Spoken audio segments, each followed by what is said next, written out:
Hello and welcome back to Digital Assets Daily. Good morning, good afternoon, or good evening, wherever you are in your corner of the world. I got a handful of updates for you today as we dive in. Pro-Ripple lawyer shares plans if Ripple triumphs in XRP SEC lawsuit. Possibility remains the resolution will be reached this year in 2023. So Jeremy Hogan, attorney Jeremy Hogan states, I would love to see a video of attorney Jeremy doing a happy dance after Ripple wins the case. The user tweeted, sorry, that wasn't Jeremy speaking. That was someone speaking about Jeremy. Correction there. But Hogan's response to the user's request was in the affirmative. That can be arranged, he answered. And you got to love, much love to Jeremy, attorney Jeremy Hogan, because he has a great attitude, a good sense of humor, and he's done some really cool stuff on Twitter, in video and on his posts and stuff. He has such a great sense of humor. It's amazing.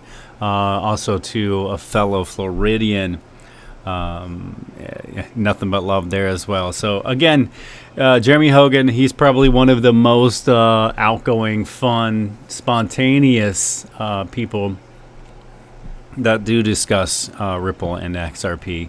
Outside of like David Schwartz, another person who's, a pleasure to listen to his speeches or read his comments because he's got a great sense of humor as well. So the next up, Ripple CTO congratulates Elon Musk on beating SEC by taking XRP private at 420. And if you saw that, that was pretty funny as well on Twitter earlier.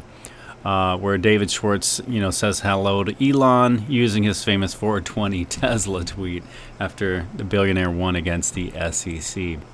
Also, too, Deaton, attorney John Deaton, distanced himself from the XRP buyback proposal. And I think this has a lot of people a little bit sensitive and emotional right now on Twitter, on crypto Twitter and the XRP community. Deaton says he's not asked anyone for money for his efforts on behalf of XRP holders. So attorney John E. Deaton has made it clear that he has no involvement with Jimmy Valley's XRP buyback proposal, asserting that he will not accept money for his efforts in the Ripple and Libra cases.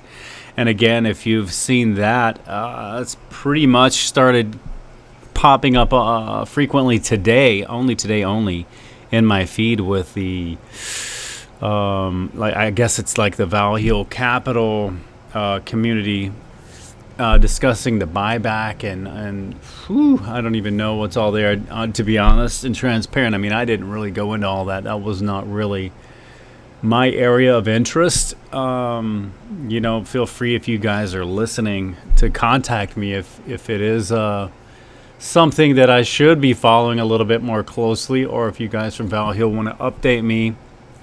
Thinking that your perspective is one of a little bit more helpful instead of the community thinking it's a little more greedy, or that your focus isn't really intended on helping the people. Feel free to contact me and I can, give your perspective on that if you like, and we'll see where it goes from there. Also, to the latest crypto news, the IDFC First Bank and ToneTag partnered to launch a CBDC payments in Indonesia to launch national crypto exchange. I'm going through a few of these just to show, that it's popping up again all over the place and at a much more increased momentum.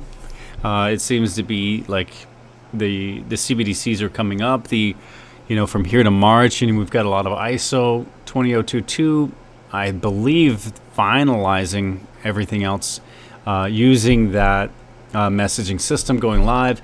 And a lot of people aren't too familiar. ISO is just kind of a common thing. It's just a different, for lack of a better terminology for the new people to understand, it's a different code for different messaging systems to pull up. But there's a handful of them that are very important, not just ISO 20022. We just like that one because now it's officially going live, and the assets we prefer and our favorites of this channel specifically, like XRP, XLM, XDC, those are some serious ISO 20022 tokens. But also, too, the BIS invites applications for the next phase of UK CBDC API project. The Bank for International Settlements, the BIS, is calling for applications from payment providers who want to participate in the next phase of its central bank digital currency, CBDC, the API project dubbed Project Rosalind, a joint initiative with the Bank of England. And then we have India, India's largest retailer are going to start accepting CBDCs at stores. So India's biggest retailer, Reliance Retail, announced the support for the digital rupee in its Fresh Pick line of stores across the country. The move, which seeks to facilitate the adoption of CBDCs in India, which made possible in collaboration with several partners. Also, two customers can make CBDC payments at Reliance stores using their QR codes. And last but not least, if you've been on Twitter, I guarantee that you've seen this. We've shared it because, is it a distraction? Is it incompetence? We don't really know. And again, it is what it is. You can take it as you find it, and we're just going to pull it out and leave it right here on the table. So North and South Carolina airspace closes as the U.S. Army shoots down the Chinese spy balloon, which kind of made its ways across, I believe, about every news media on yesterday. With and again, I think I'll refrain from going further on my opinions there, but it's definitely interesting to say the least. Whether it's something legitimate and a concern of, you know what I mean, basically a national concern of safety, or is this just something that's a distraction? I mean, I'll let you be the judge of that, and hopefully, again, nothing bad ends up coming up out of this. But again, guys, remember, this is not financial advice. It's for entertainment purposes only. And as always, before we go, I want to leave you with a final thought.